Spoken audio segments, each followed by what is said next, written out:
911, what's your emergency? 911, what's your emergency? Be advised, Car 4 has control of the pursuit.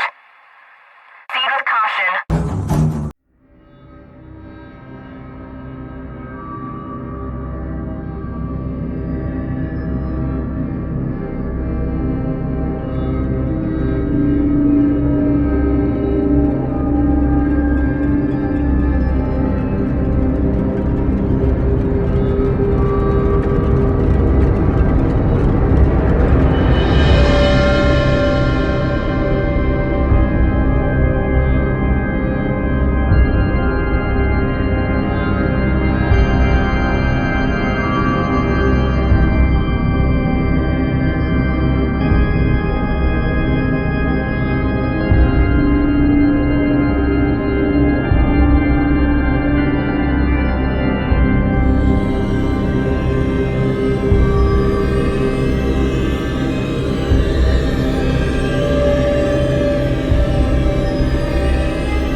Hello, everyone. How are you guys tonight? Hey, Melissa. Hi, John. Hey, Dave. How are you doing? Hey, Sierra. Hi, Deb. How are you? It's good to see you. Okay, I found this on the web for Sarah. Hi, Deb. Check it out. Gotta love Siri. Hey, Maria. How are you doing? So good to see you. Hey, Pigeon Mac. How are you, my dear? Hold on one second, guys.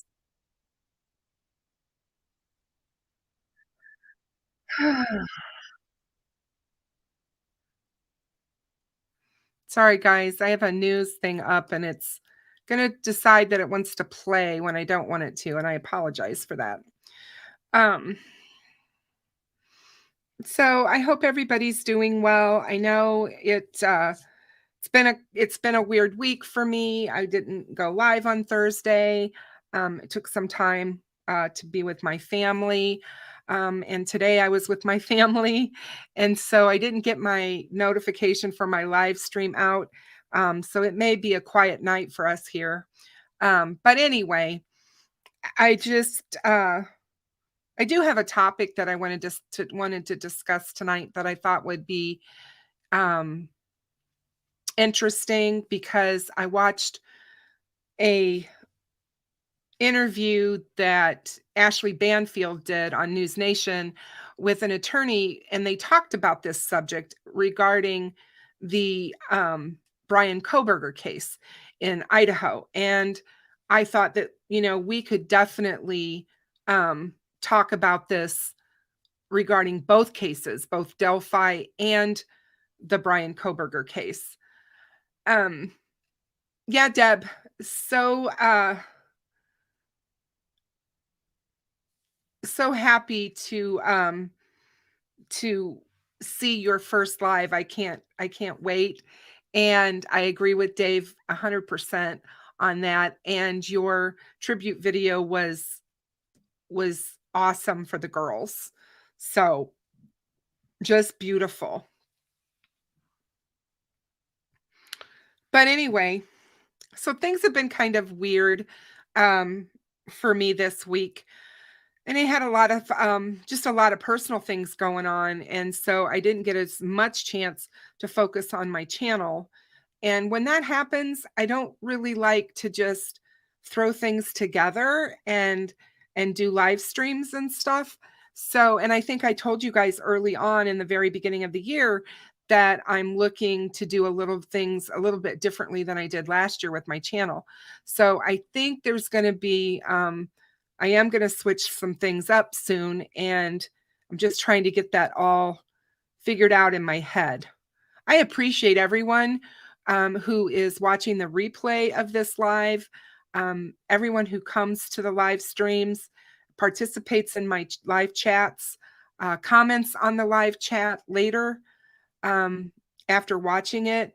All of you are very important to me and to this channel. So we're going to talk about Delphi tonight. We're going to talk about Idaho tonight. And we are going to talk about the things that did happen in court and the things that didn't happen. Oh, Dave, you are so nice, so kind. Hey, CJK, how are you? Hey, Chris Owens, how are you? So we'll go over a lot of that, and we're going to talk about probable cause versus reasonable doubt, because they are two separate things, and a lot of times people get them confused. And I also don't think people have a great understanding of what reasonable doubt is. And we're going to talk about that, because reasonable doubt in a criminal court of law is completely different than what reasonable doubt is in a civil case. And so we're going to talk about that. And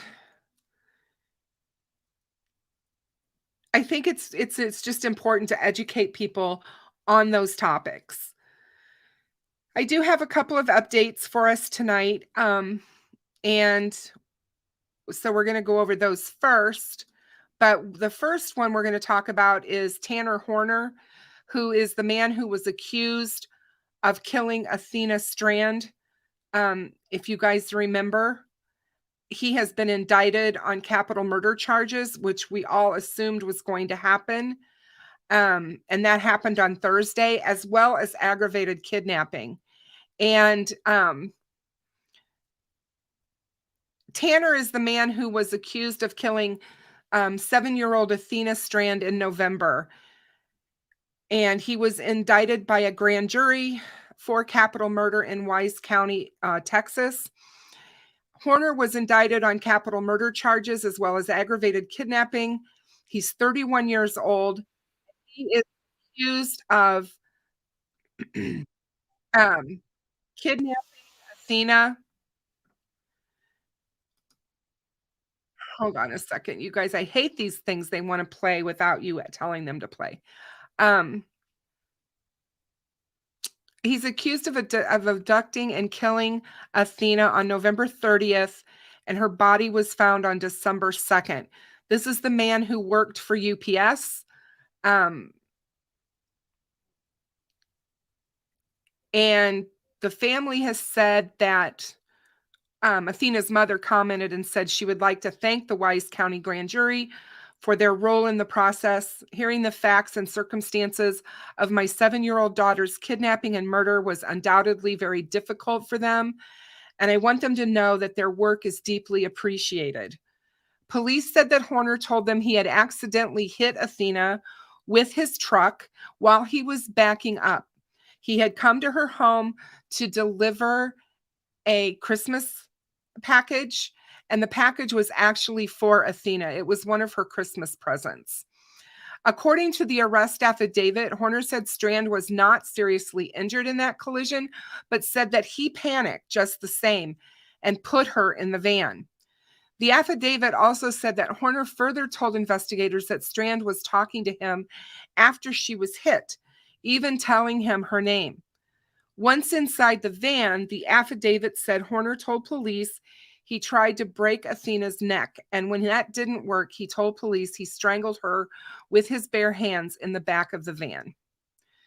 Horner told police multiple times he strangled Athena because she was going to tell her father about being hit by the FedEx truck that Horner was driving. The affidavit stated, Horner is currently being held in Wise County Jail and has a $1.5 million bond, and police have said that they plan to ask the prosecutors to seek the death penalty in this case if he is convicted. Tanner Horner's indictment is the beginning of a long road through the justice system, and Athena's mom said that she appreciates everyone's continued support and for keeping Athena's name and memory alive. Please take a moment to hug your children and your loved ones. No one is promised another day. Horner also faces 3 additional charges of sexual assault of a child unrelated to Strand's case. Those charges stem from 3 incidents in 2013. It is unclear if the charges are related to the same person or 3 separate people. So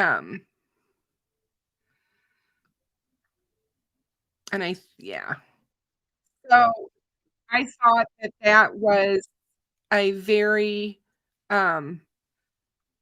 good thing. I mean, I don't think it was a surprise to any of us that he was going to be charged with murder, and that he was also going to be looking at the death penalty there in Texas.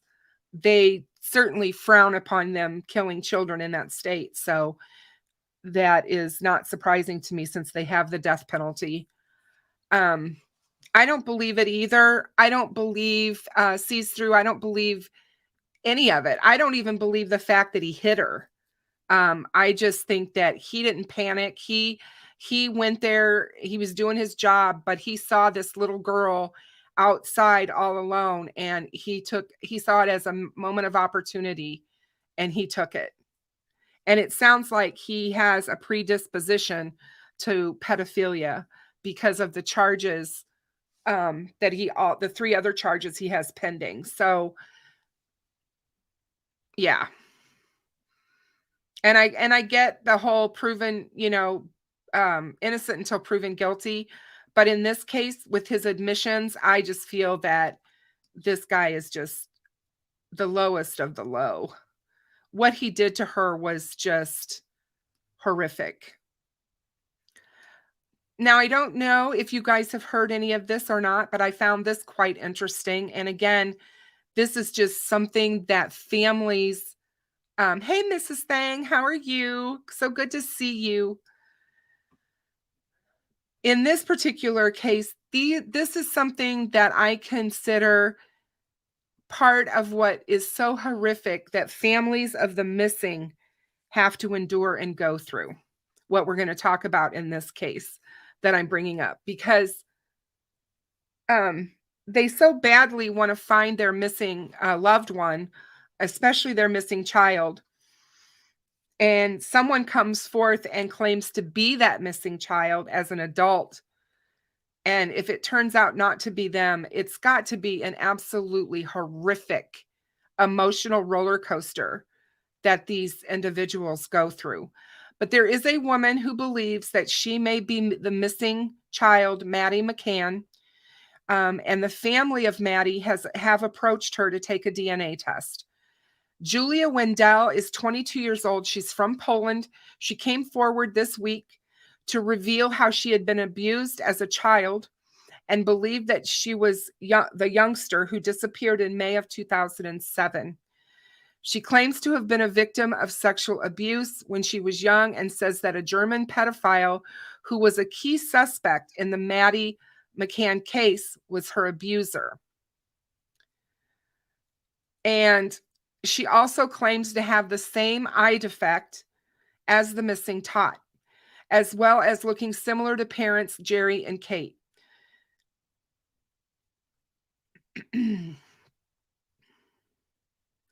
A source close to the McCann family said that the family is taking no chances and they are willing to look at all leads. It is important that they look at all of the factors. The girl does look similar to Maddie, and there's no disputing that. If what she says is true, there is every chance it could be her. It all adds up. Julia's claims went viral on the internet this week after posting her story on social media. She said, "I have lived a very hard life and suffered a lot of trauma. My abuser was a German pedophile who is a suspect in the Madeleine McCann investigation." I had not heard of this case until I started asking my parents questions about my childhood, as I have little to no memory of it. The memories are all very blurry, and when I have had conversations with my parents, things don't seem to add up, and they always try to change the subject. It is believed a family member of the McCanns has come forward to offer a DNA test, and Julia is hopeful to be in direct contact with Jerry and Kate in the coming days. She continued that I have asked for pictures of when my mom was pregnant with me, other medical records, and any pictures from my childhood, and she never shows them. She just always tells me that I'm crazy. My school teacher, when I was very young, said that I wasn't there from the start, but my parents insist that I was. After all of this confusion, I began to do my own research, and I discovered what had happened to Maddie McCann and started to piece together the similarities that we shared. It has been so stressful trying to get people to listen to me. Julia hopes to make contact with the parents of Maddie McCann, who vanished at age 3, in the coming days. The McCann family has been approached for comment and has not given any public statements. So if this turns out to be true, this would be a fantastic outcome of Maddie McCann's case, in the fact that she would still be alive. Sadly, the horrific part is what she has had to endure her entire life, from the abuse that she would have suffered at the hands of this monster. I do want to say that the German authorities have found no evidence to link this German individual to Maddie McCann's disappearance, and they've not been able to put enough together to charge him with it. So that is something that does need to be pointed out in this case. Even though they have looked at him, he lived close by. He was a really horrific person. Just a horrible, horrible individual. But yeah, it would be something else, wouldn't it, you guys? Christian Bruckner is the name of the German. And there has been, I know they put out an additional documentary on Maddie's case where they talk and go over Christian and what was found in the area where he was living in Praia da Luz, Portugal, back in 2007. So he is known from going back and forth into Portugal from Germany, and committing horrific acts. So it would be interesting. But yeah, it's very, I mean, I think a lot of us that were especially doing true crime or following true crime back then, all followed Maddie's case. I mean, it was so sad and horrific. And, you know, they just hear these parents went through hell and back because there were so many people that felt they were responsible for Maddie's disappearance. And this would be awesome. So I will show you a picture of her, just a minute, because this is a picture of the woman. I'm trying to get this off my screen, but it's not going to go off, and I don't know why. But anyway, this is a picture of what she looks like, you guys, and it's the best one I have.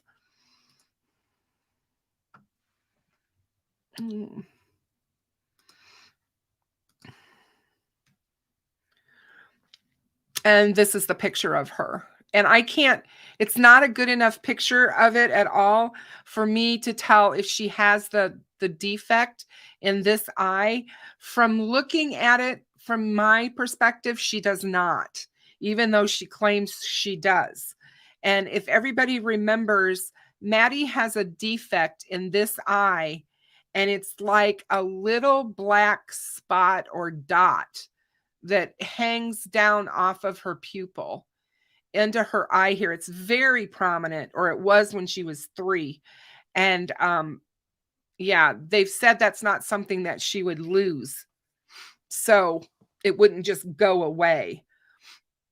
But yeah, so I think that that's going to be a big thing as well in all of this.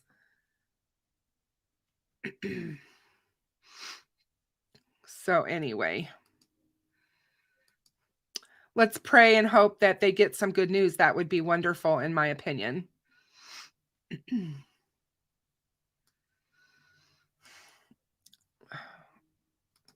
Got all these things opening, and it's really weird.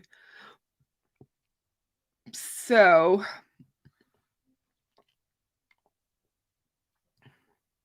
I'm going to try and figure out how I can get this open on my screen. So give me a minute, guys. Just 1 second here as I reposition this. Yeah, there we go. I think that'll work. So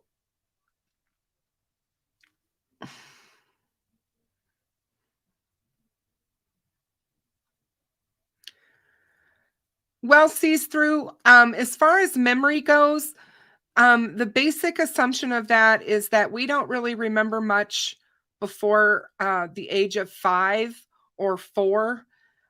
We just don't. Those memories, we lose those memories. And so, no, it's probably not at all surprising that she would not have any memories of the McCanns, and especially if she had trauma after being taken, which is what is definitely talked about, is that she has this trauma going on. And you know, it would be like, she said that she was abused horribly by this person when she was little. So that would also, I think, change her memories as well, and what she was able to recall.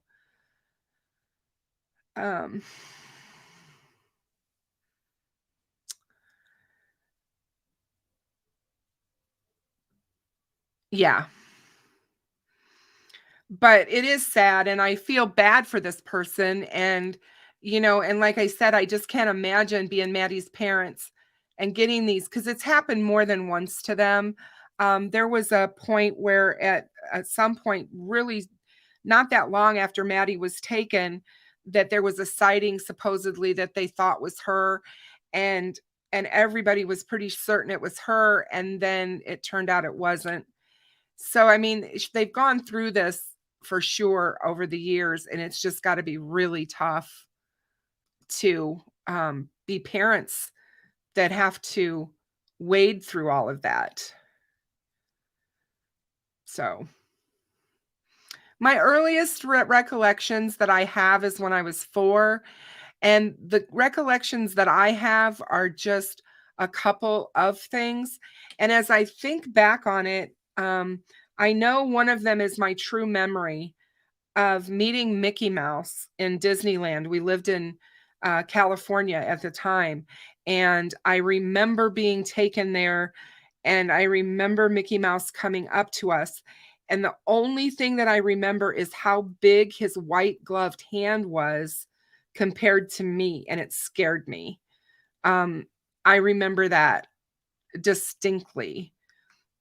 And I also remember it was at the same time, in the same time frame, when we were in California, when Mary Poppins came out, my parents took us to see it at the Grauman Chinese Theater in LA. And I remember that experience because I stood up on the chair in the theater and waved goodbye to Mary Poppins. So at the end of the movie.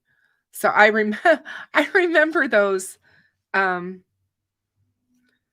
Those are things that I do remember as from my childhood. But I don't remember much after that. Or before that, I should say. Hey, Louisa, how are you? Hey, Fusa, how are you? Good to see you guys. Thanks for coming. Always good to have you guys here. Hey, Ray Jones. So, yeah, I thought we would get in a little bit and talk a little bit about probable cause and the prosecution's, actually bears the burden of proof in a criminal case in court, and how that all works, and the preponderance of evidence and all of that, and then how beyond a reasonable doubt plays into it. Because believe it or not, they're not the same.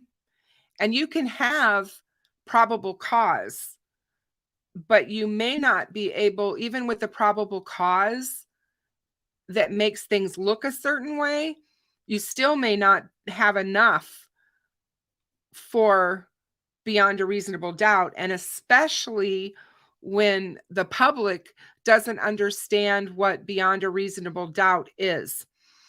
And that can be an issue. And there's actually a group of lawyers and people that work within the court system, judges and lawyers trying, which, judges are usually lawyers as well, trying to get it rewritten as to what the definition of beyond a reasonable doubt is, because it's sometimes so hard for juries to understand. And it's legal terminology. And it's basically, reasonable doubt is that you have insufficient evidence that will prevent you as a juror or a judge from convicting a defendant of a crime that they have been accused of. And it is our traditional standard in this country of proof that must be exceeded to secure that guilty verdict in a criminal case in a court of law. That's how it works.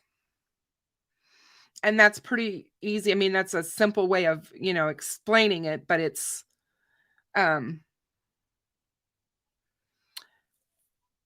I tend to think that many jurors simply don't understand how high a burden of proof beyond a reasonable doubt is supposed to be. And so there are, like I said, this group that wants to propose redefining proof beyond a reasonable doubt,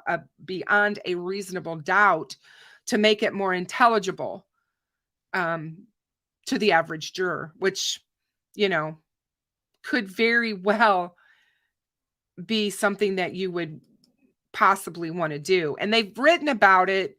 The Loyola University Law School has written about it. They have done a lot of, hang on a second. I want to open this up for us. I put together this kind of little quick presentation so you guys can take a look at it. Hold on a sec. What is this?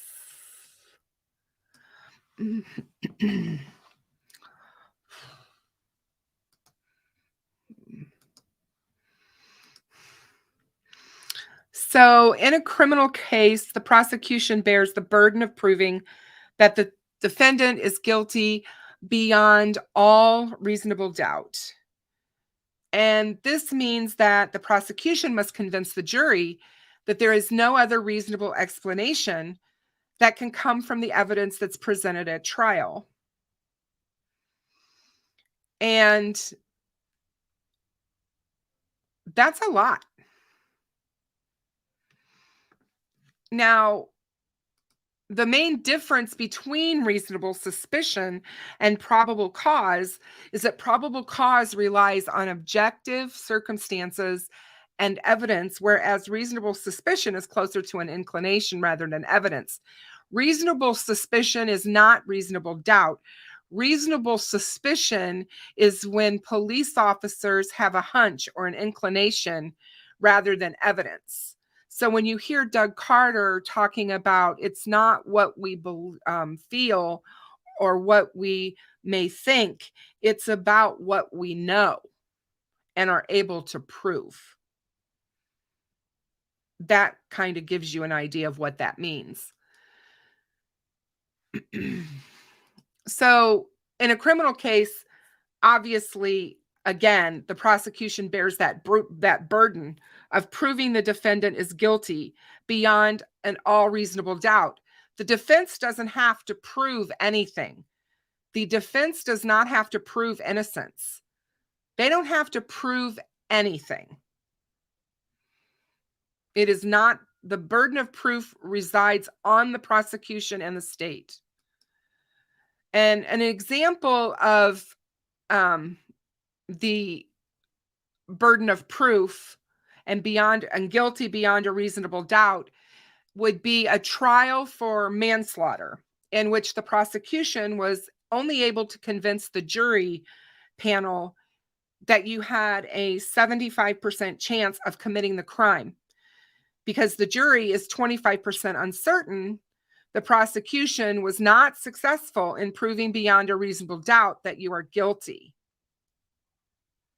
Now, what people don't know and are very unaware of is most cases are circumstantial. You very rarely ever have eyewitnesses to the crime. You very rarely have, in a murder type situation, when it's a perpetrator against victims, it's very rare that you ever have someone actually see them do the killing of these people, whoever these people may be, whether it's serial killers, whether it's the situation we have with Abby and Libby, the situation that we have in Idaho, all of these kinds of cases. It's just very rare that you ever have people that see that. This would be considered direct evidence of having an eyewitness to that happening. So it brings in what we call circumstantial evidence, and most cases have lots of circumstantial evidence, and it's not just one thing in that case. You have heard for a long time the investigators into Delphi talk to us about the preponderance of evidence. And it's basically the amount of evidence and how it stacks up. If you only have one item that is circumstantial, that's one thing. That's like saying, okay, that is flimsy. But if you have this and this and this and this and this and this and this and this and this and this, and it's all pointing to the defendant, that's a preponderance of evidence. That's when things start to become a little more clear and harder to dispel. And believe it or not, there are many cases where people have been convicted of murder and there's been no weapon ever found. There's been no body ever found in some cases. But because of the preponderance of the evidence and the circumstantial evidence, you cannot, beyond a reasonable doubt, see it happening any other way than this person being the perpetrator of the crime. So when you look at cases, you have to look at the totality of the evidence, which we don't know. We don't know this in either Idaho or in Delphi. Why? Because we've not been privy to it. And we don't know everything that the state has in these two cases.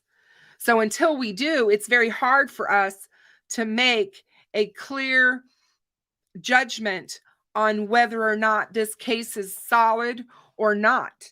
Although I will disagree to some degree with that statement, because as Steve from True Crime Web was on my show on Tuesday night, we talked about just this very thing, and the fact that in the Delphi case, Richard Allen has placed himself at the crime scene during the time the girls were on the bridge.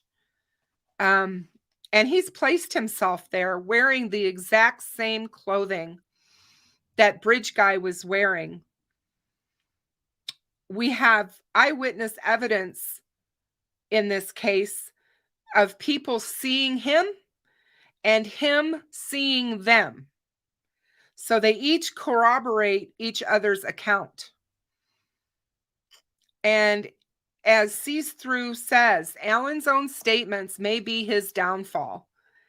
And the fact that he denied ever seeing Abby and Libby, when we know that it is almost impossible. I mean, I can't even fathom it being probable of anyone else being on that bridge but him.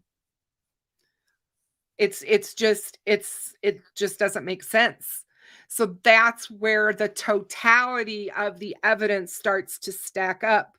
And when you have that, plus you have him stating that he never, ever loans out his gun, or lets anyone use it or come near it, whatever.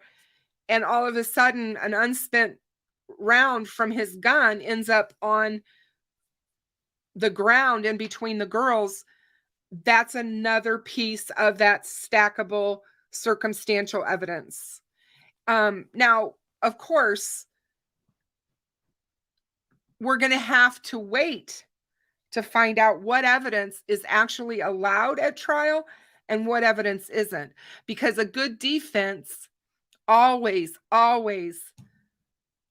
tries to get things thrown out and not admissible in court.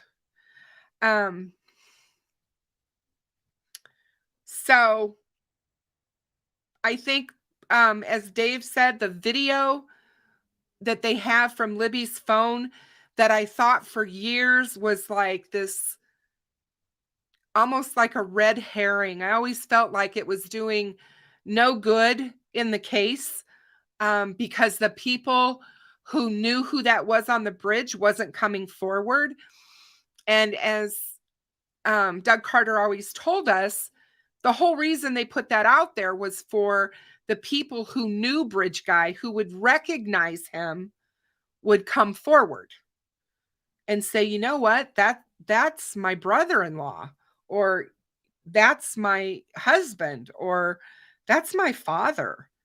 That's the guy I work with. I know him. I know how he walks. I know what he looks like, or resembles.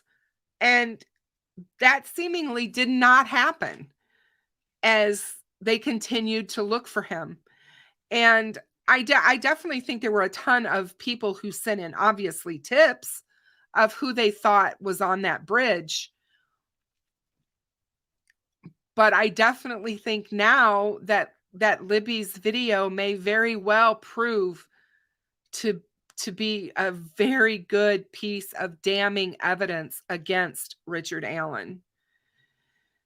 So that part, I think, is important to note. One of the things about beyond a reasonable doubt, juries just don't get it. And there was Loyola University, they wrote a brief about this, and it was written by the Honorable James Shapiro and Carl T. Muth. And this is basically what they said.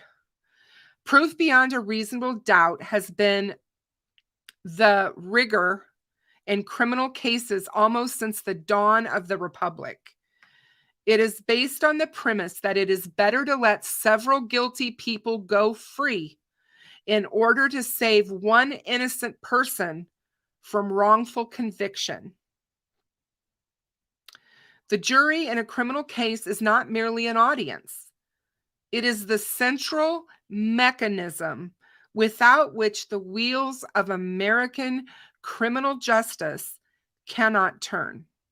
And it operates as the final safeguard against a very grave error.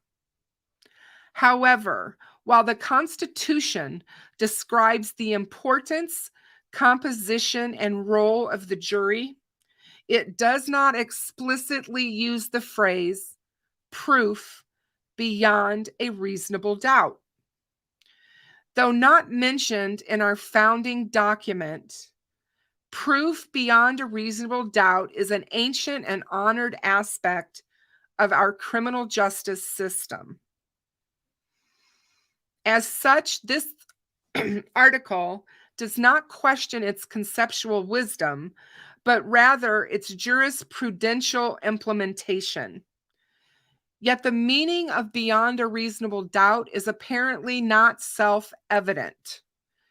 Jurors constantly ask for definitions of beyond a reasonable doubt, and some jurisdictions allow such a definition be given to juries, and some require it, but others forbid it entirely under the supposition that its meaning is obvious and requires no definition.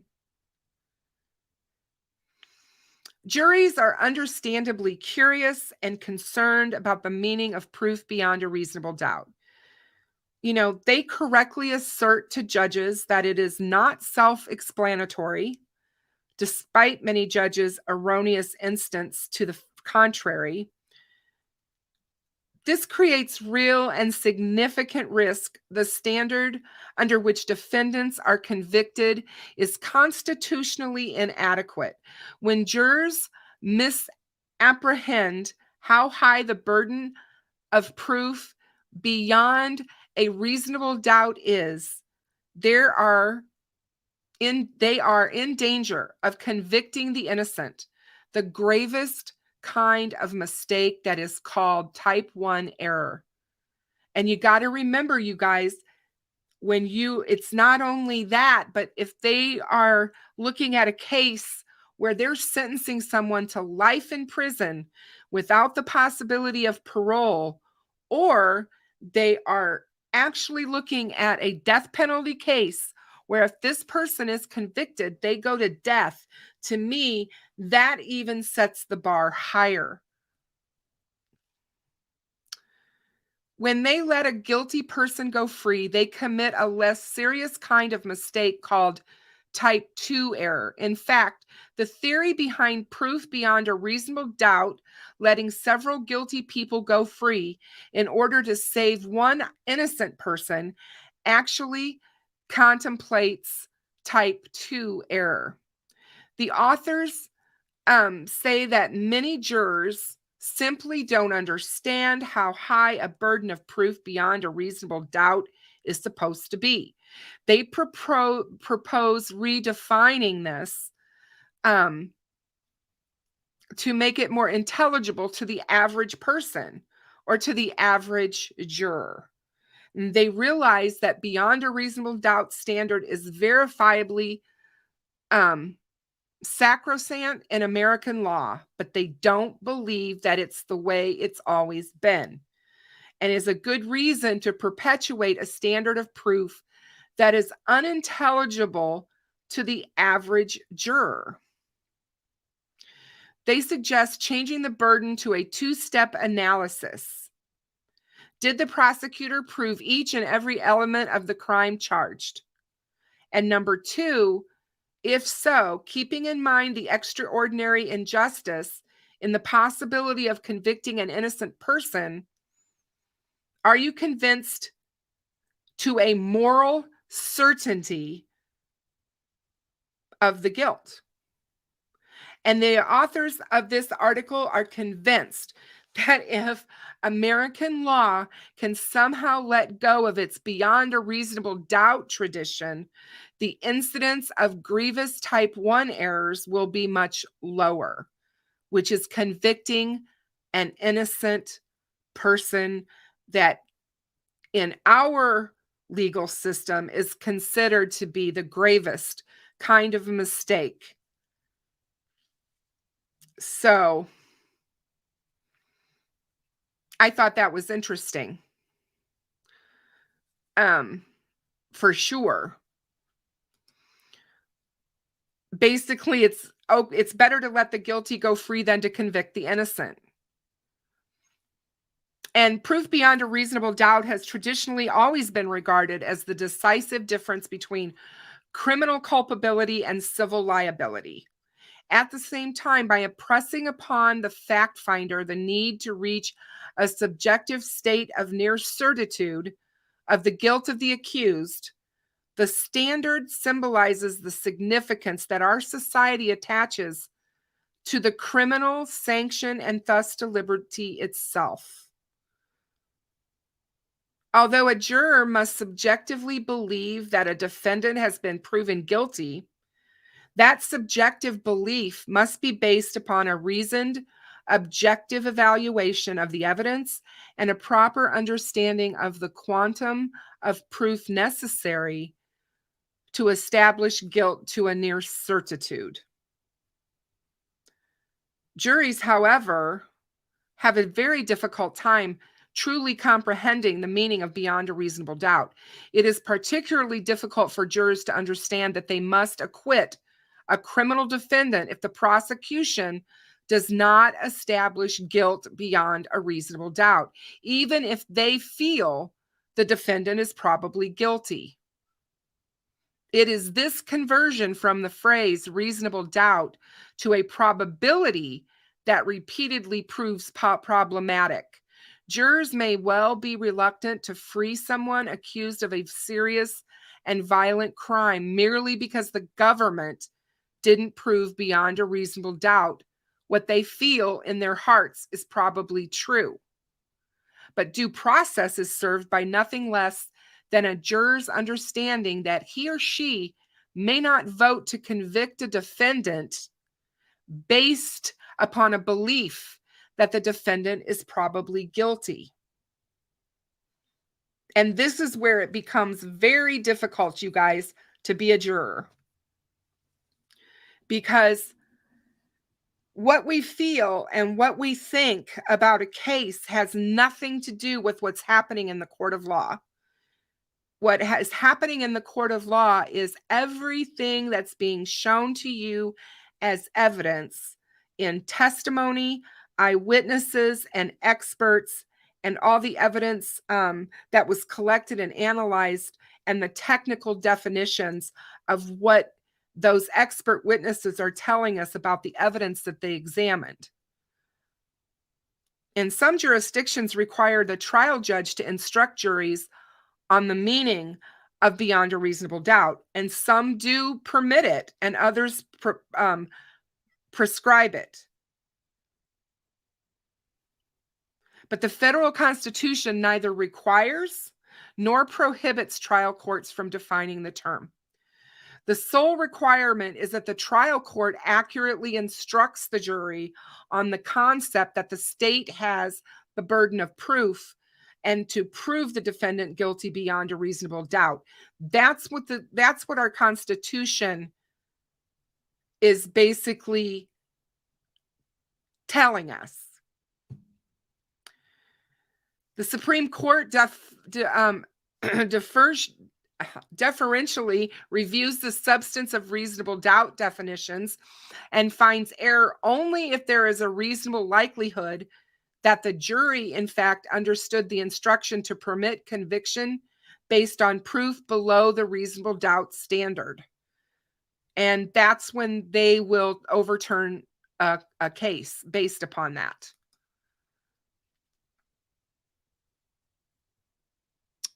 And the prototypical definition that we have today of reasonable doubt was set forth by Chief Justice Shaw in the Commonwealth versus Webster. And it is the state, it is that state of the case which, after the entire comparison and consideration of all the evidence, leaves the minds of the jurors in the condition that they cannot say they feel an abiding conviction to a moral certainty of the truth of the charge.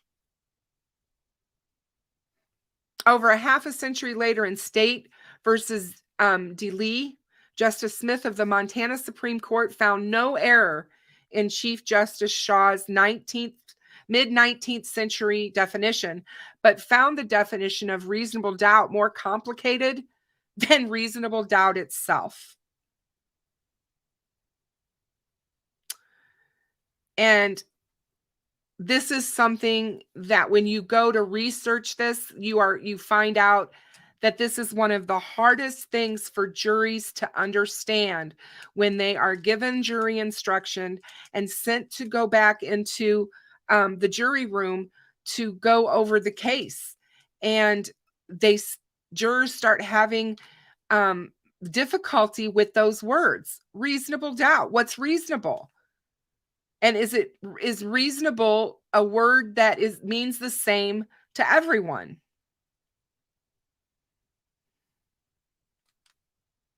And this particular judge wrote that they believe that any juror who has not the mental capacity to understand the words themselves could not possibly comprehend the definition given to them by the courts.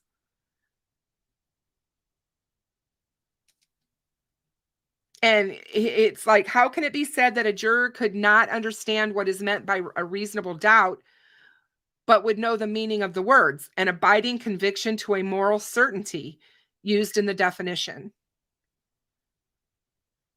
And he believes, this particular judge, that any intelligent juror will appreciate the scope of his duty when told that before he is justified in arriving at a verdict of guilty, he must be satisfied of the guilt of the defendant from the evidence presented beyond a reasonable doubt, and that no other or further charge should be given on this subject.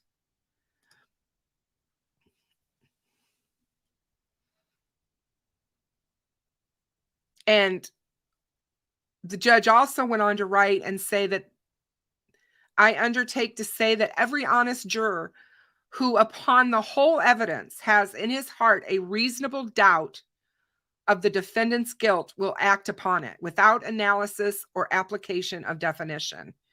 He will unconsciously heed it without seeking to explain it. When his mind harbors a doubt that prevents his consciousness or consciously voting guilty, that doubt will be expressed in a vote of acquittal. Now, there has been many instances where jurors have spoken after cases where they talk about some of the volatile things that go on in the jury room when juries are deliberating, and some of the things that happen when there is a lot of people that are voting one way, whether it be acquit or convict, and the other portion, there's only a couple, 2 or 3, that are wanting to vote the opposite way. And there becomes a lot of peer pressure. And so I think that it's very interesting when we're talking about reasonable doubt to understand what that means. And we were just talking about Bridge Guy on the bridge and the time frame in this case of how tight of a timeline it truly is, and the fact that Richard Allen has placed himself smack dab in that tight time frame on that bridge really leaves little reasonable doubt, in my opinion, and in Steve's opinion from True Crime Web.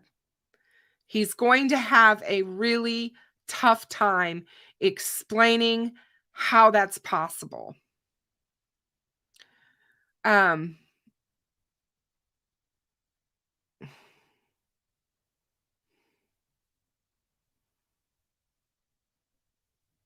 And one of the things that Loyola University's Chicago Law Journal said in this article is that perhaps jurors of the mid-19th century, when probable reasonable doubt definition was written, that maybe they were more intelligent than today's jurors, because judging by their jury questions, many, if not most, of today's jurors are just not getting it. They're just not understanding beyond a reasonable doubt.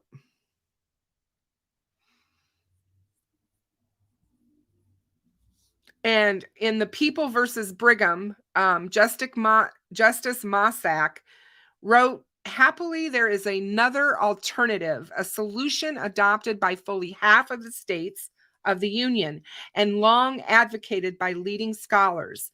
And these authorities recognize that all attempts to define the phrase beyond a reasonable doubt are at once futile and unnecessary. They are futile because, as we have seen, the definition is more complicated than the phrase itself, and it results in confusion rather than enlightening the jury. They are unnecessary because beyond a reasonable doubt is not a technical legal term requiring learned explanations, but a phrase of common meaning and usage that is known to and understood by the average juror. From these premises, both courts and legislatures have concluded that in criminal cases, the jury should simply be instructed on the presumption of innocence and the prosecution's burden of proving guilt beyond a reasonable doubt, with no effort being made to define the latter phrase." And in Vector versus Nebraska, Justice Ginsburg's concurrence explicitly endorsed the following definition: "Proof beyond a reasonable doubt is proof that leaves you firmly convinced of the defendant's guilt. There are few things in this world that we know with absolute certainty. And in criminal cases, the law does not require proof that overcomes every possible doubt. If based on your consideration of the evidence, you are firmly convinced that the defendant is guilty of the crime charged, you must find him guilty. If, on the other hand, you think there is a real possibility that he is not guilty, you must give him the benefit of the doubt and find him not guilty." And this may be the best of the definitions, but the mere fact juries have to ask for a definition so often is evidence that beyond a reasonable doubt is beyond many of their comprehensions. Beyond a reasonable doubt is an epistemological standard that most lawyers and judges can fathom, but most jurors cannot. And again, they've all been through the legal system of education, and they know the legal verbiage. And the common man or the common juror does not. It is a standard lawyers and judges may simultaneously find easy to understand, but find maddeningly difficult to adequately describe. The Washington Supreme Court has adopted a definition from its pattern instructions. A reasonable doubt is one for which a reason exists and may arise from the evidence or lack thereof. It is such doubt as would exist in the mind of a reasonable person after fully, fairly, and carefully considering all the evidence or lack of evidence. If from such consideration you have an abiding belief in the truth of the charge, you are satisfied beyond a reasonable doubt. And is reasonable doubt or is it reasonable consensus? Because fundamentally, there are two ways to conceptualize the mechanism of a jury: as a single unit making decisions, or as a democracy composed of 12 individual constituents, the caucus approach and the voter approach. In the caucus approach, the jury is simply a framework within which ideas converge and unanimity is achieved. Meanwhile, in the voter approach, each person enjoys agency to offer input, object to others' views, and interfere with unanimous outcomes.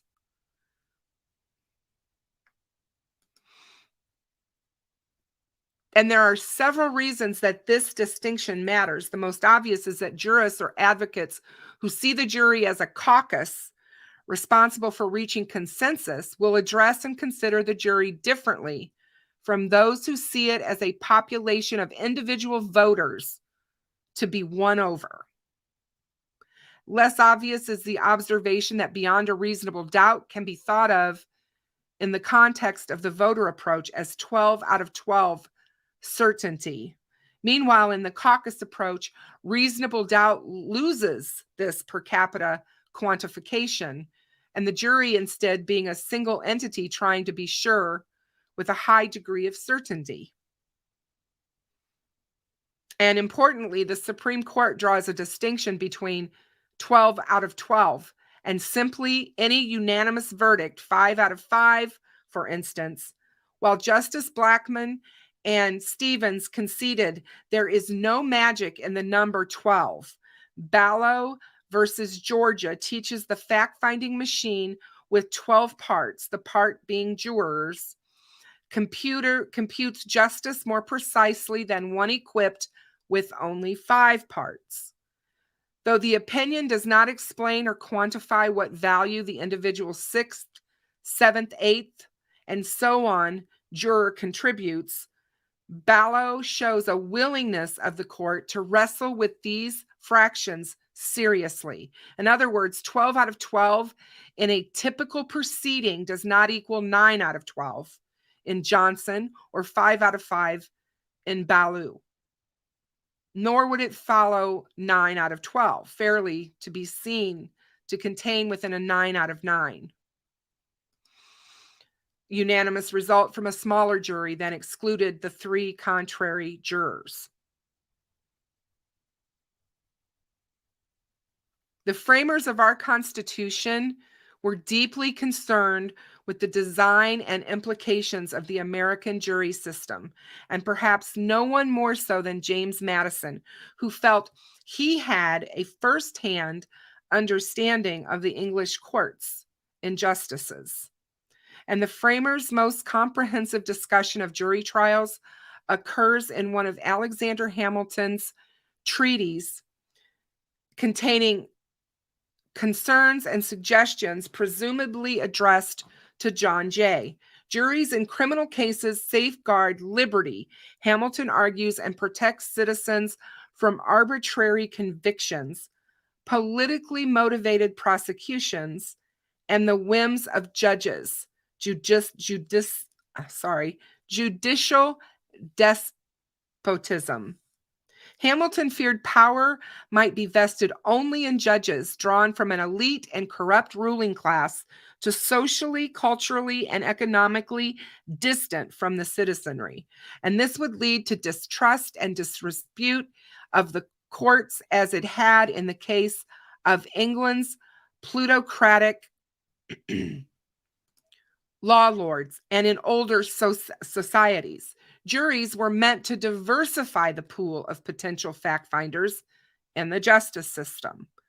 And this hope for juror representation also suggests the voter approach may be closer to a Hamiltonian ideal. Why, after all, have 12 jurors rather than 1 or 100? While 100 might be absurd and wildly if the goal is consensus and efficiency and the jury is considered as a single decision-making entity, a single empowered individual chosen from this citizenry might just be as good as 12. The concept of reasonable doubt as 12 out of 12 certainty is particularly useful if one considers the concept of justice in criminal proceedings and can be explained as a ratio. What is an acceptable ratio of innocent people convicted to guilty people set free? Where convicting an innocent person is called type 1 error, a culpable person set free is called type 2 error. What proportion of type 1 to type 2 error is desired in our society or would be produced by a fair society's courts? And this is precisely the question the court poses in Baloo.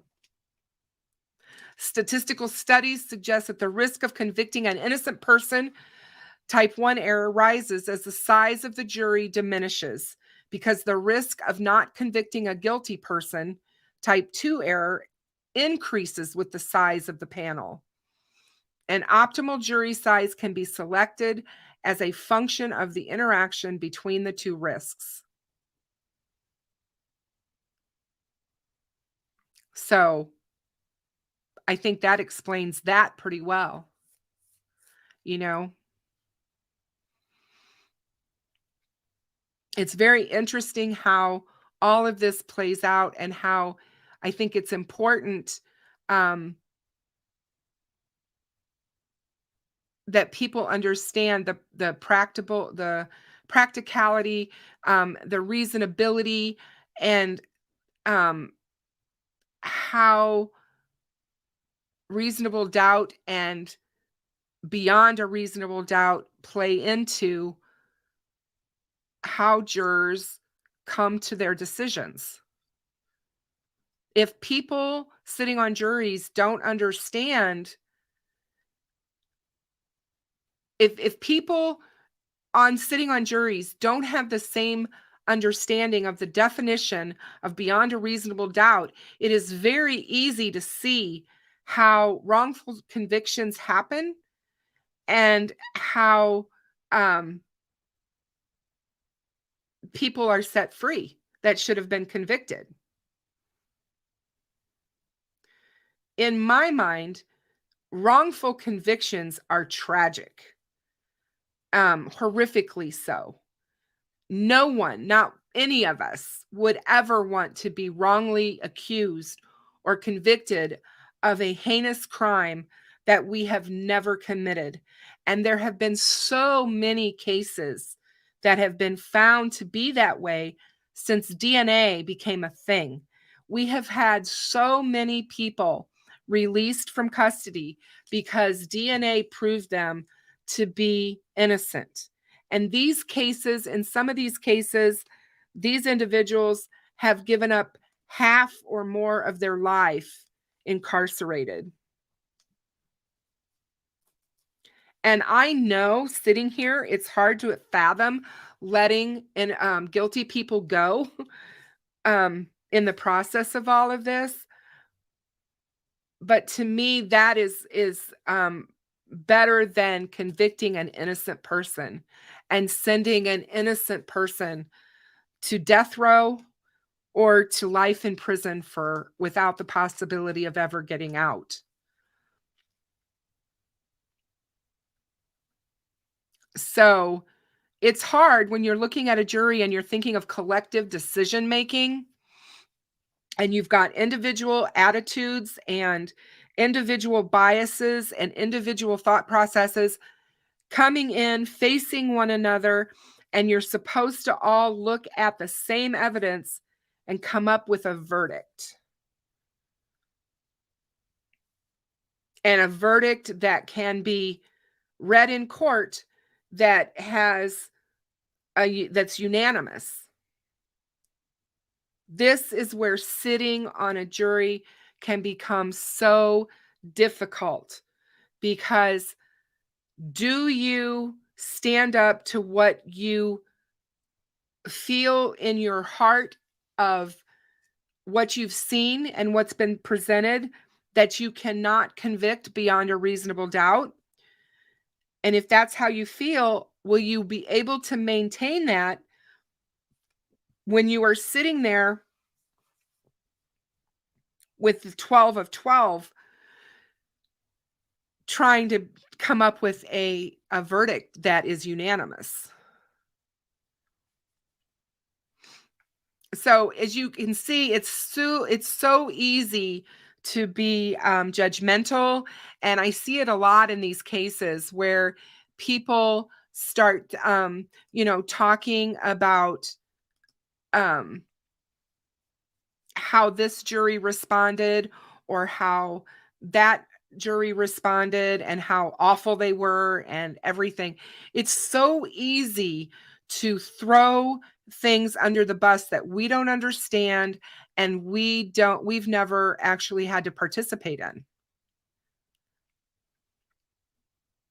And I think it's always a good thing to educate ourselves so that we can become more aware of how these things work.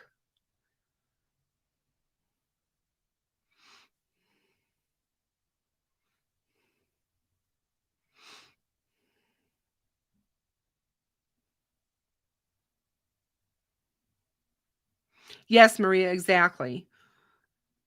Putting innocent people behind bars is never something that we ever want to do. And even though it's been done and we know it's been done, um, it's just not easy. So sitting on these cases is not as easy as you think it would be. So you have to look at not just what the evidence is that's being told to us by the news media, because that's not evidence, you guys. The news media doesn't give us evidence. That's not evidence. You have to look at what is in the court case itself, and you have to really look at those particular readings. And like I said, every time I go through the probable cause affidavit in Delphi, or if I go through the probable cause affidavit for Idaho, I find something else that I missed. And it is so easy to do. There's just so much. And they write those, they're written a certain way. They're looked at. They're not just somebody just sits down and scribbles that out and, sends it off. Those are looked at and reviewed. Good night, Louisa. Have a good day tomorrow. And so good to see you. We've missed you. Oh, you're welcome, Maria. No problem. I as you guys know, I like to give some kind of information that's helpful out there to you guys, and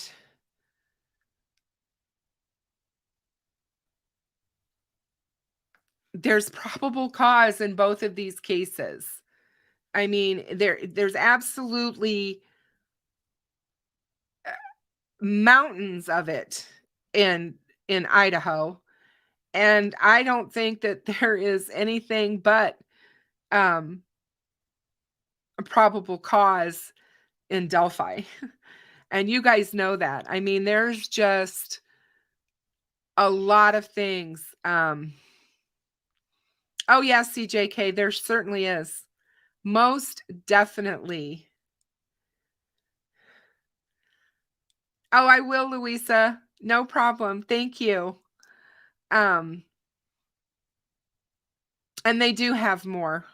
And we will find out eventually.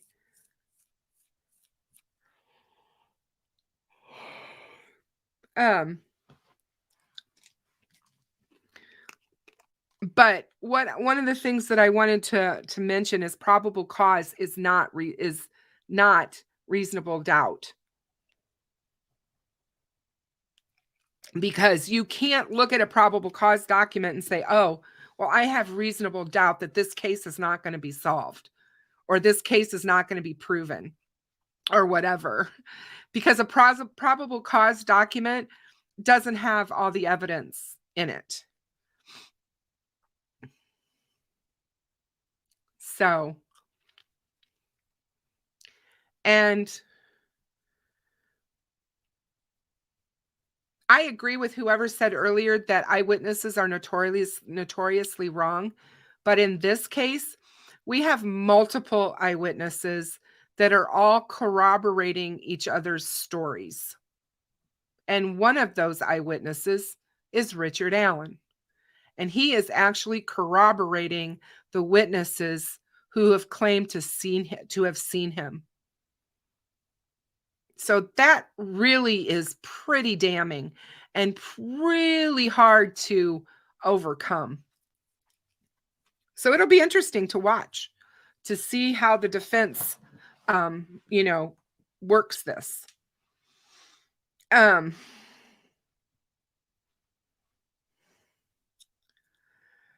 could speak for hours on OJ. You guys probably wouldn't like my opinions on this because I am definitely not in the majority here.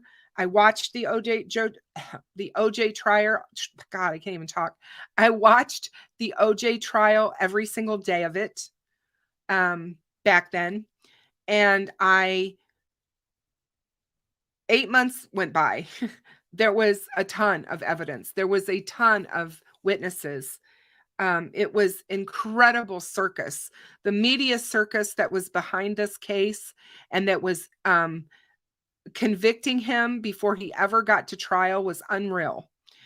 And we started hearing all kinds of stuff. You talk about leaking information and stuff being sent out to the airwaves. It was crazy.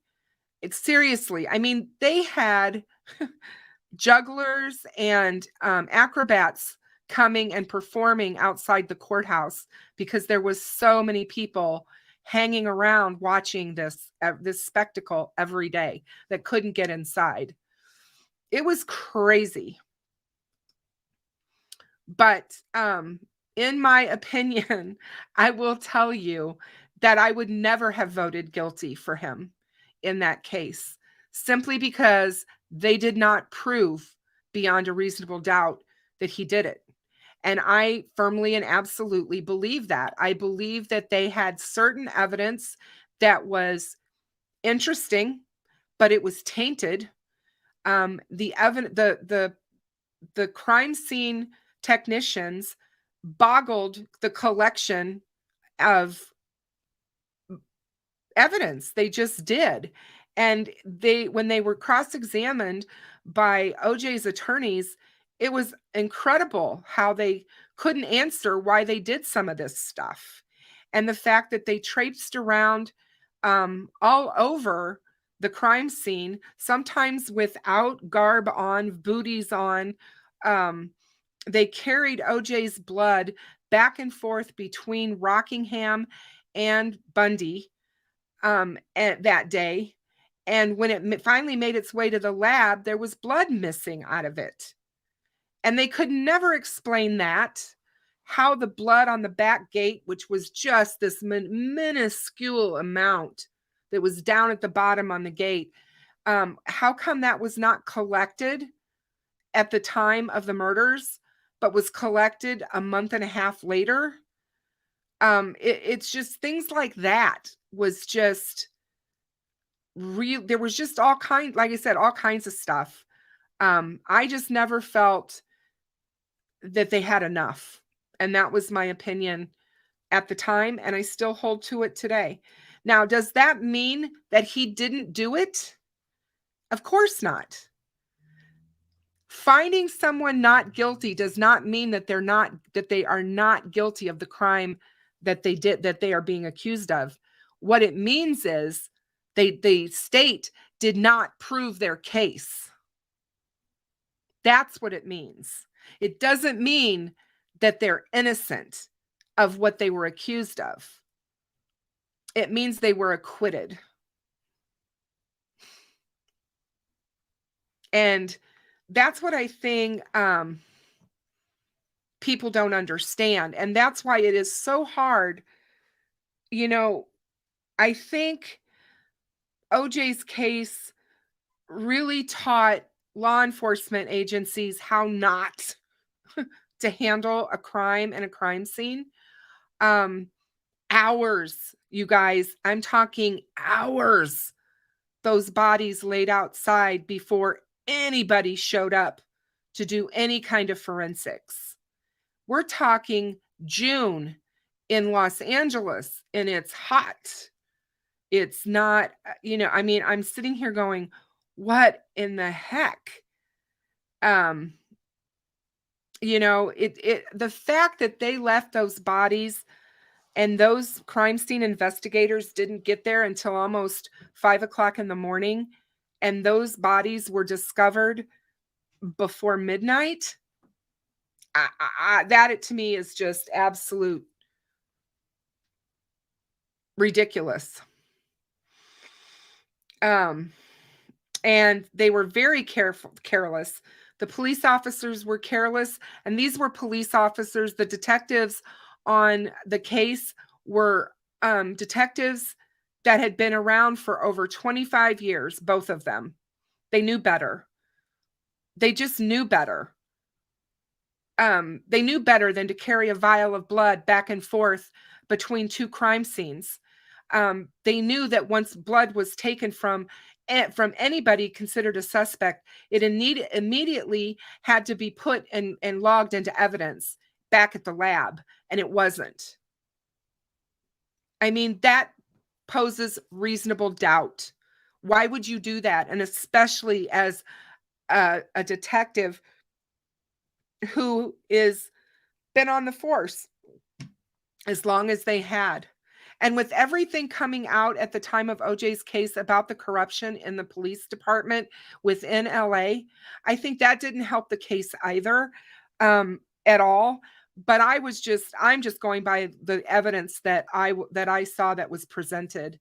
And I just really felt that there was enough questions that brought up the doubt in my mind. So, and I'm glad that they've improved those processes, because we have found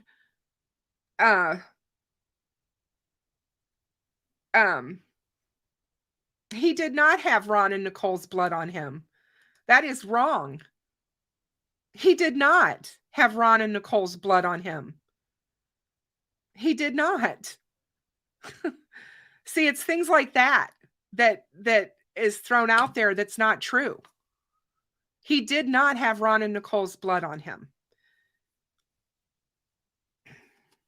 Nicole's blood was found on his sock, and I think there was on a sock in his bedroom.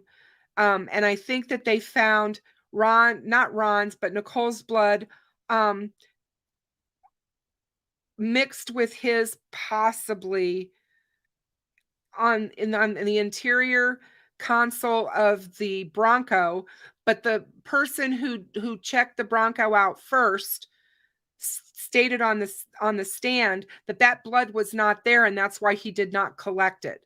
There was nothing on that middle console when he first did his examination of the Bronco, and that's why there was nothing collected. It showed up later. It's things like that. It's just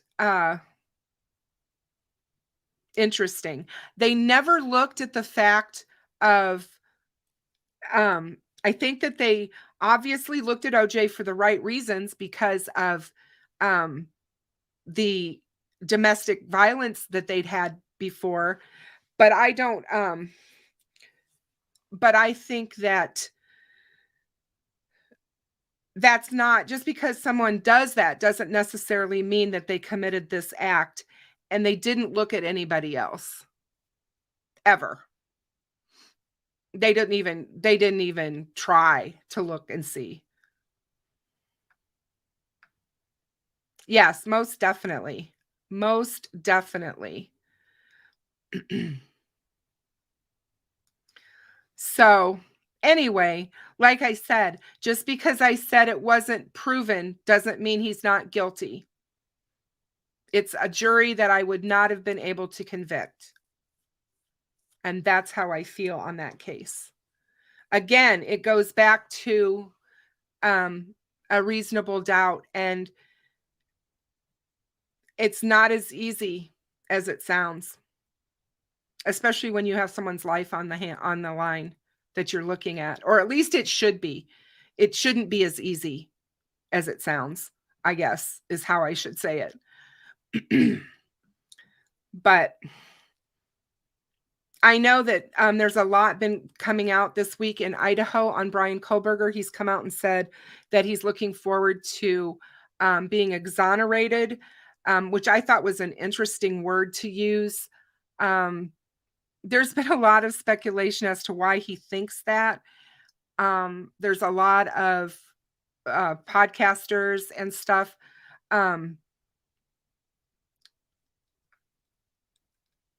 Yes, sees through, exactly. That was the other thing. It wasn't the amount of blood that they did find, it was the lack of blood that they didn't find. That's what got to me, because I was like, this person, when you look at that crime scene where OJ was, that was such a small area, and he would have had blood all over him. And the fact that Ron fought like hell. He was a person who did martial arts. He was young, he was in shape, and they said he fought like hell. He had many defensive wounds on his hands and everything. There would have been some damage done to him.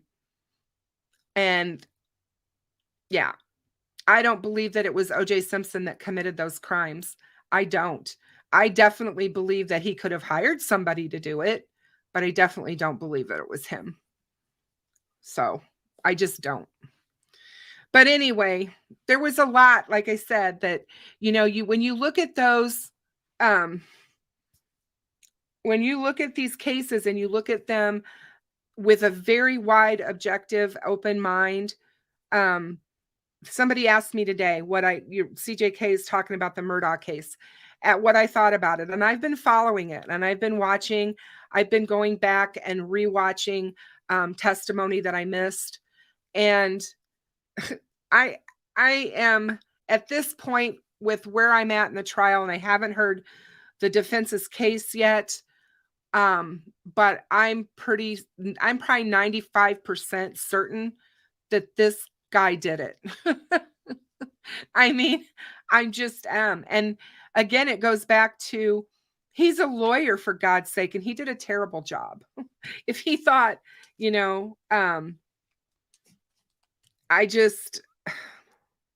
I will tell you, I thought the testimony by the medical examiner was confusing and was not the best. I don't think she was well prepared for the testimony on this case, on those two people. And I thought it was very, I don't know. I didn't think her testimony was very good. That was just my opinion. The shoe print, the shoe print that they matched, they never absolutely said that was his shoe. They talked about the fact that there were Bruno Magli shoes, and that that's what they thought it looked like. But they were never able to completely link his shoe and that shoe. They did say he owned a pair of Bruno Magli's, but they never said that his shoe was that shoe. Where was his shoe? Where was his shoes? And they never were able to say what happened to that either.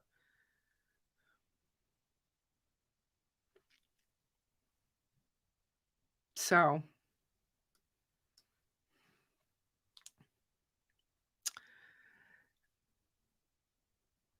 and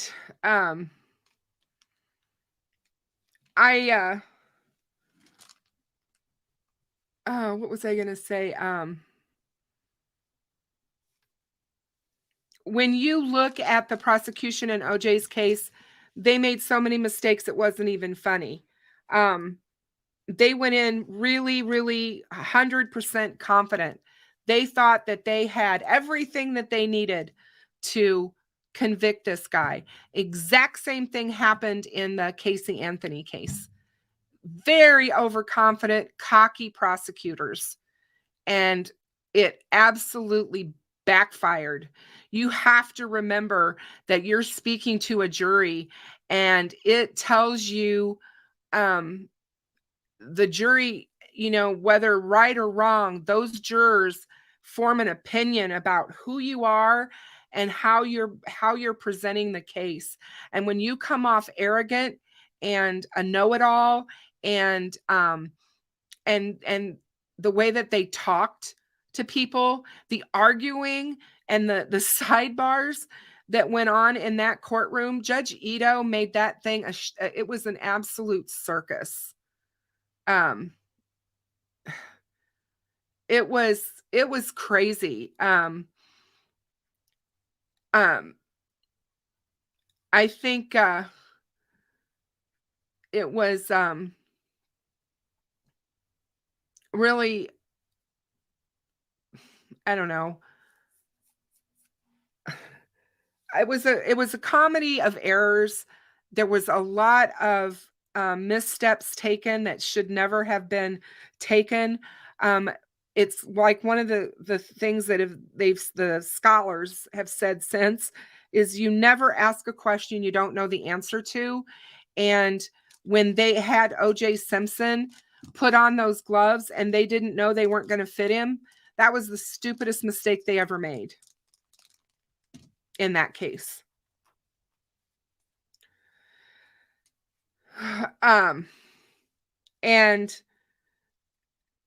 it just reminds me of Rodney King and watching Rodney King getting drug out of his truck and beaten to a pulp on the streets of LA, and what happened in that case. And yeah, Fusa, you're right. If it doesn't fit, you must acquit.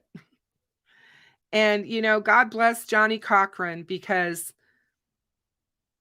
he made the case. I mean, F. Lee Bailey, the way F. Lee Bailey went after the Mark Fuhrman.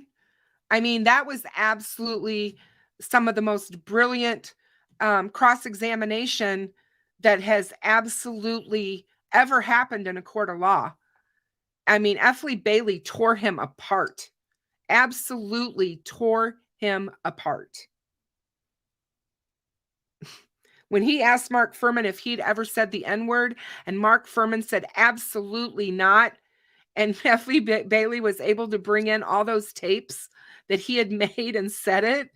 I mean, it was just, incredible. Yeah, Kardashian was OJ's best friend. He wasn't just another attorney. He was OJ's best friend.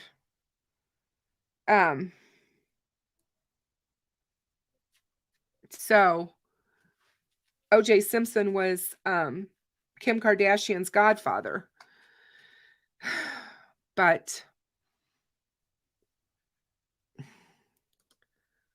hang on a second, guys.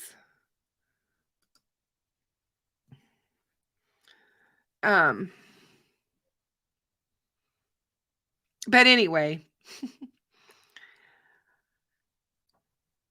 like I said, it's interesting. You have to remember going into these cases, what you think is happening and what you think the media is talking about and how confident everybody is. Anything can happen with a jury. Anything can happen with a jury. My best friend's husband, who's the judge, will tell you he hates jury trials because they're so unpredictable. And there are times when they ask questions that you just cannot believe that they're asking, and you're unable to help them. There's only certain things that you can ask for as a juror, and it has to be It has to be around the evidence that you have been presented, and it can only be about that. You can't ask about anything that has not been presented into evidence or brought into evidence.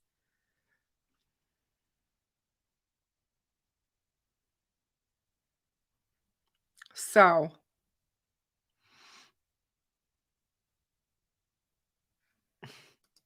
you're right.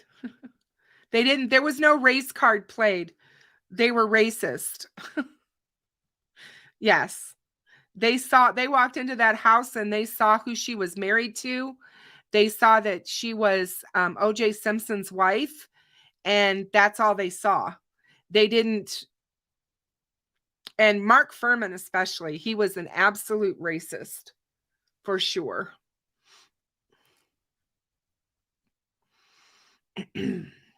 So, but anyway, we digress. My show wasn't supposed to be about O.J. Simpson, but I get what you guys are saying, and it was a good conversation. And I don't mind that at all. My whole thing was to bring about, talk about probable cause and reasonable doubt tonight, because I think that they're extremely important. And I think people misconstrue what they are supposed to be about. And so, it's,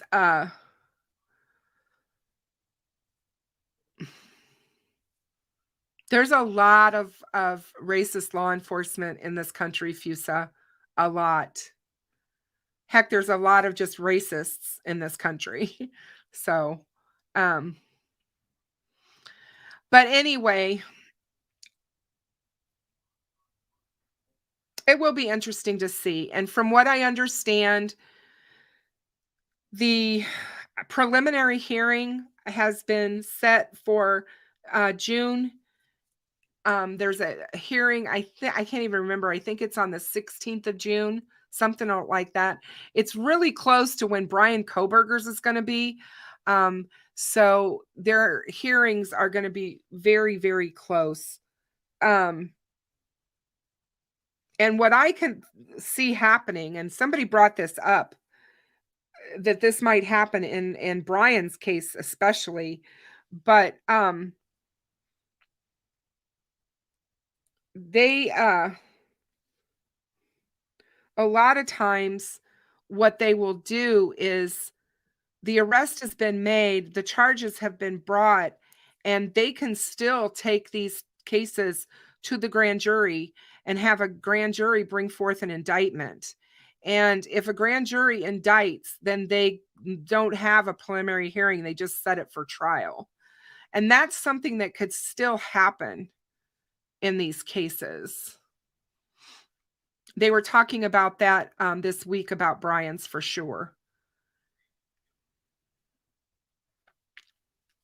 So, but it's been an interesting time. Delphi has had a lot of interesting things going on in it, it seems, again. And there's a lot of new people covering Delphi now. A lot more so than there was a year ago when I started on YouTube. A lot more. So, but we'll continue to keep tabs on it and keep tabs on Idaho and some of the other cases, obviously, that we've been following, and I'm going to be covering some more new ones. So we're going to be looking at some older cases. A week from tonight, I will have my daughter on with me, and we are going to cover the Scott Peterson case. So if you guys are interested in that case, she and I are going to break that case down and go over that case as well. And that's what's on my agenda for next Saturday. So I hope you guys will all join. Oh,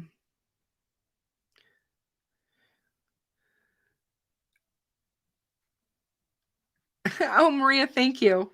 Yeah, we've been wanting to do it for a while, but she's been so super busy and stuff. And so we firmed up the date today. So that's what's going to happen next Saturday night. And I'm looking forward to it because I always love bantering with her back and forth about cases. Oh, good, Deb. Great. I'm glad. I'm glad that you guys, she's very, very smart. She's a smart cookie, and she follows these cases too. And I love to have her on here with me. And when she can, she jumps in to moderate for me and stuff, but she's just been, since before Christmas, she's just been so busy.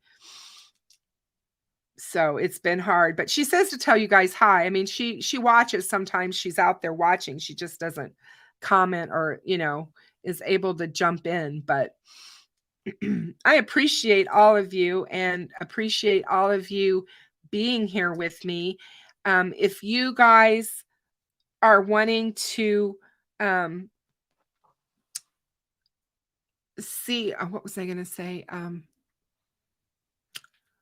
Hang on, I want to check something real quick because I think she's got, yeah.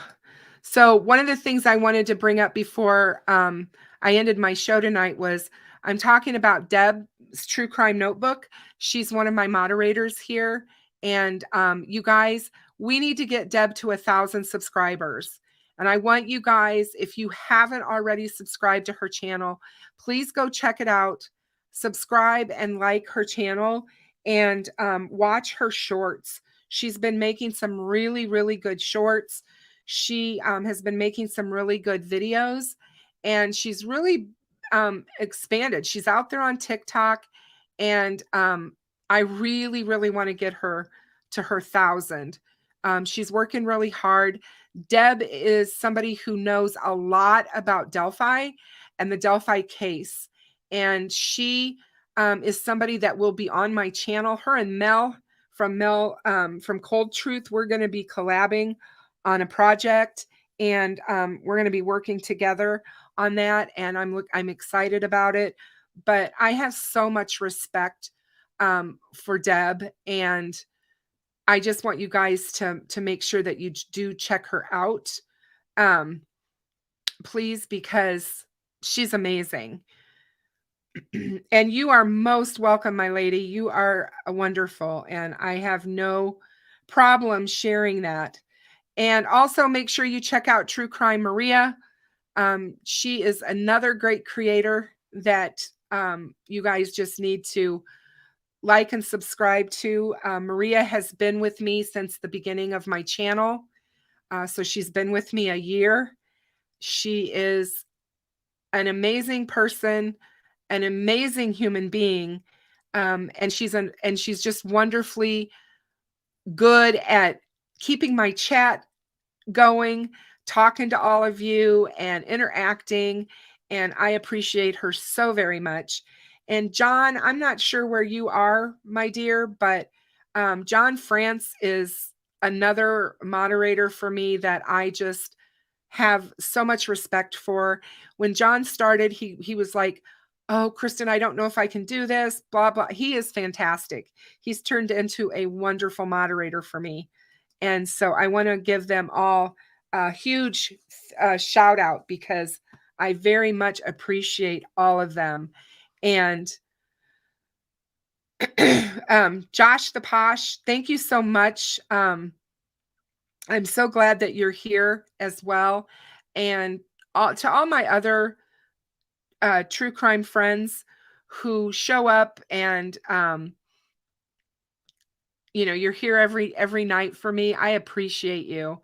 You're also understanding, and I couldn't do the show without you all.